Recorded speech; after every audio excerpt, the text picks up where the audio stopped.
do amarelo.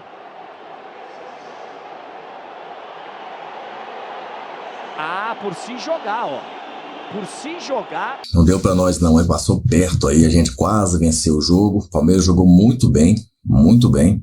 Achei até estranho, fui pego de surpresa na hora da expulsão, porque tava ali um lance ali meio esquisito, mas foi correto. Vendo os replays ali, não tem qualquer dúvida. Qualquer um que falar que não foi correto o cartão amarelo é um brincalhão, é um clubista de M, e é isso aí, minha opinião é essa. É uma referência que para a gente que acostuma a cruzar é um pouquinho mais fácil para nós ter uma referência dentro da área, mas temos que nos acostumar. O futebol é muito didático, não podemos jogar sempre com a mesma formação e o professor está escalando uma formação e a gente tem que se acostumar a isso e dar o melhor. Da expulsão do Yuri Alberto, né? Porque é difícil acreditar um jogador profissional do nível do Yuri Alberto, que fez um campeonato espetacular em 2024, que está com moral com a galera, ser expulso no clássico da maneira que ele foi. Criou mais chances, mas falta uma coisa.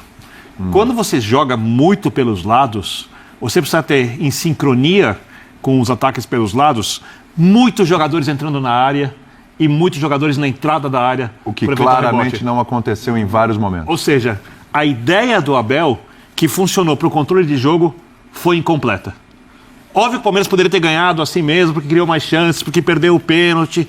Mas para essa ideia estar completa, o time precisa chegar com mais jogadores vindo de trás na área, o que até se for muito bem executado dificulta para os zagueiros. Porque quando o zagueiro está marcando, por exemplo, um centroavante, é óbvio que se o Palmeiras tivesse um grande centroavante, o Palmeiras teria muito mais chance de ganhar hoje. É óbvio que o Palmeiras precisa de um centroavante de alto nível para o elenco, para a temporada ter mais sucesso do que terá, ou pelo menos fica mais difícil sem esse centroavante. Mas quando você não tem esse jogador e você entra com jogadores de frente na área, a zaga adversária pode ficar perdida.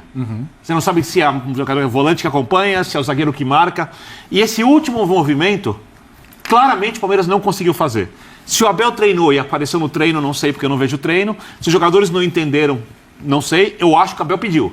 Mas o time não fez e eu acho que esse foi um dos aspectos do Palmeiras não ter vencido o jogo de hoje. Muito bem. Pode falar até, Pedro. Já te dar boa noite. Eu vi que você já emendou aí, já quer falar. Não, é que eu tô concordando com a leitura do Vitor. Boa noite você, Vitor.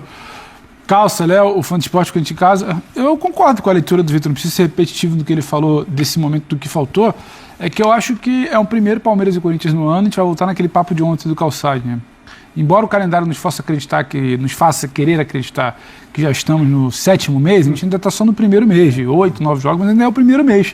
E eu acho que você tem várias maneiras de observar. Você pode pegar o cara que está um pouco sem paciência com a Abel da temporada passada, vai virar e falar de novo, vai lá, terminou o jogo levantando bola na área.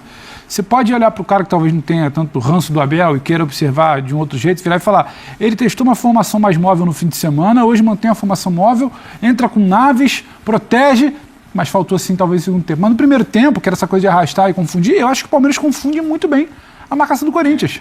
Os zagueiros do Corinthians não sabem quem pegam no primeiro tempo. O Maurício e o Estevão se mexem tanto que tem sempre um puxando para o meio e gerando uma superioridade na formação que o Corinthians escolheu. Tem 3 caras do Corinthians ali, às vezes tem 4 do Palmeiras, às vezes tem 5. E o Facundo consegue jogar hora com o Piquerez, do outro lado joga-se ali o Estevão com o Mike. Então, em algum momento do primeiro tempo, isso funcionou. Dinâmicas que foram testadas pela primeira vez na temporada funcionaram. Outras dinâmicas que também foram testadas não funcionaram. Faltou matar no primeiro tempo. Se você no primeiro tempo faz 2-0 contra um adversário que não se encontrava em campo, o papo era outro. Faltou matar. Agora, se o cara quiser se apegar ao segundo tempo, terminou levantando bola, que é uma certa imagem que fica, eu acho que não é só isso. O Bini explicou, faltou chegar com mais gente, talvez. E aí, o Hugo pega o pênalti do Estevão, poderia estar falando aqui de uma boa vitória do Palmeiras. Tem finalização de fora que o Hugo também se mostra seguro. Então, não foi um jogo ruim. O Hugo foi melhor em campo. De todo ruim do Palmeiras. Mas tem detalhes que você precisa caprichar para vencer um derby, um clássico. E acho que é com o decorrer do trabalho. E a gente está há muito tempo falando que falta peça de ataque no Palmeiras. Sim. Então, acho que tem algumas maneiras de se ler o jogo, mas entendo, é legítimo o torcedor que está querendo camisa 9, o torcedor que está querendo ver um pouco mais no final do jogo, um torcedor que se incomoda com a bola que não entra, com o Estevão, com um time que não decide quando poderia ter feito 2, talvez 3, quem sabe, no primeiro tempo, é legítimo. Só que eu acho que talvez não, também nem tanto ao céu, nem tanto à terra ali. Acho que dá para equilibrar um pouco. Calçado, a gente está analisando aqui, olhando muito o lado do Palmeiras, porque a gente olhando o primeiro tempo, não parecia que ia sair o gol do Corinthians. De repente você vai lá, é o famoso achou o gol, né? No segundo tempo, tudo levava a crer que ia sair um gol do Palmeiras, o Palmeiras teve chance e tal, o Corinthians com um jogador a menos, o Corinthians também não consegue de alguma forma agredir o Palmeiras, então o Corinthians parecia feliz com o empate e assim foi até o final, até o goleiro Hugo pegar o pênalti.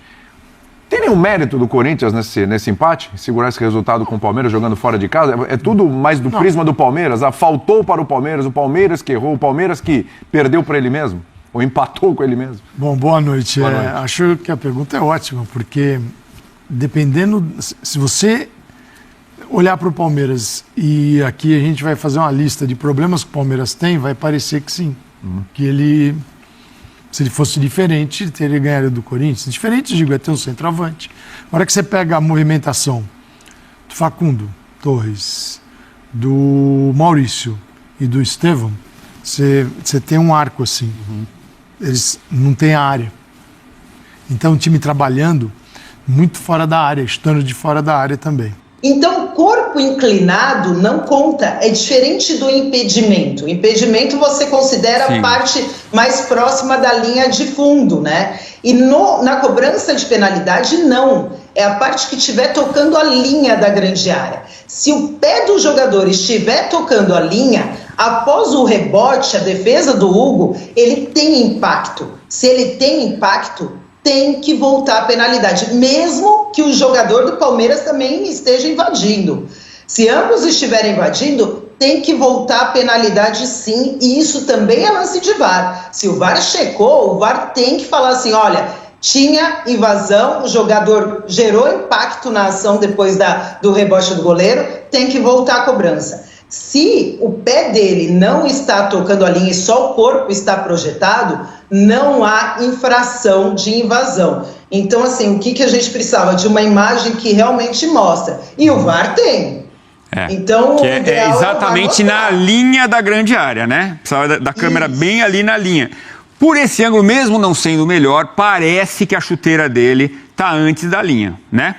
Exatamente, dá essa sensação que a chuteira está antes. Mas assim, eu não consigo cravar. Eu não vou com essas imagens falar assim, olha, ele não invadiu. Então, assim, a imagem do VAR agora poderia vir justamente a transparência na Federação Paulista para mostrar para a gente se houve ou não invasão, se houve ou não um erro de arbitragem. Porque se toca a linha ali com os pés da chuteira, os pés, ele tem que voltar essa cobrança, porque o jogador tem impacto, ele pega o rebote do goleiro, Edu. Tá bom, Renata, muito obrigado. Nem estava escalada para trabalhar conosco no Sport Center, mas tantas as polêmicas que a gente precisou convocar nossa craque. Obrigado, amiga. Até a próxima. Obrigada eu, um beijo. Até a próxima. Boa noite. Boa noite. Vamos lá agora com o Elton Serra. Amigo, o primeiro tempo, até o gol do Corinthians, teve até um chute do Corinthians antes, com uma boa defesa do Everton, né? Chute do André Ramalho. Mas o domínio do Palmeiras era muito grande. Parecia que o Palmeiras venceria com facilidade. Aí o Corinthians mostrou força, mostrou resiliência e acabou saindo com o empate do Allianz Parque. Um resultado justo, na sua opinião? Eu acho que essa questão de justiça é bem relativa, né? Porque, como você falou, o Palmeiras criou muitas oportunidades. Abel Ferreira tem tentado jogar sem uma referência nos últimos jogos, colocando o Maurício para funcionar ali como um falso 9. Usa muito os lados do campo, né? O Facundo Torres e o Estevão principalmente. E o Corinthians é um time que tem um ataque um pouco mais consolidado, né? É bem verdade que ainda não tem o Garro, faz muita diferença nessa equipe, e a gente viu na reta final do ano passado quanto ele foi importante para esse trio funcionar, né? Junto com o Yuri Alberto e o Memphis. O Corinthians conseguiu, inclusive, fazer o gol de empate numa roubada de bola do Memphis e o gol do Yuri Alberto, uma assistência, né, do próprio Memphis, mas foi o Palmeiras que a gente já conhece, né, de um time que conseguiu, até pela característica do time, ter colocado 3 atacantes de movimentação, né, se a gente for contar que o Maurício funcionou como atacante, junto com o Facundo Torres e o Estevão, e era um time talhado para jogar em transição. O Mike começou como titular, que tem características diferentes da do Marcos Rocha, que constrói um pouco mais, então atacava o corredor, assim como o Piquerez, que apareceu muito bem, deu assistência inclusive para o gol do Maurício.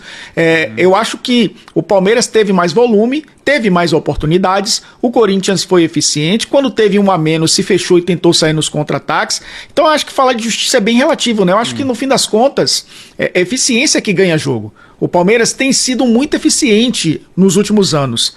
Acabou não sendo contra o Corinthians. Aliás, nos últimos anos, excluindo grande parte da segunda metade da temporada passada, quando o Abel Ferreira até falou disso, né, bem claramente, que o Palmeiras precisava ser uma equipe mais eficiente como era antes, converter em gols as oportunidades criadas, continua sendo uma equipe que cria muito e faz poucos gols, e eu acho que está entrando na conta de não ter um homem-gol. Né? Eu ia te perguntar isso. Um cara que os jogadores procurem. Eu ia te perguntar isso, porque até no segundo tempo, 11 contra 10, esse tipo de situação, e o Corinthians consegue segurar o Palmeiras, deixa evidente a necessidade desse camisa 9?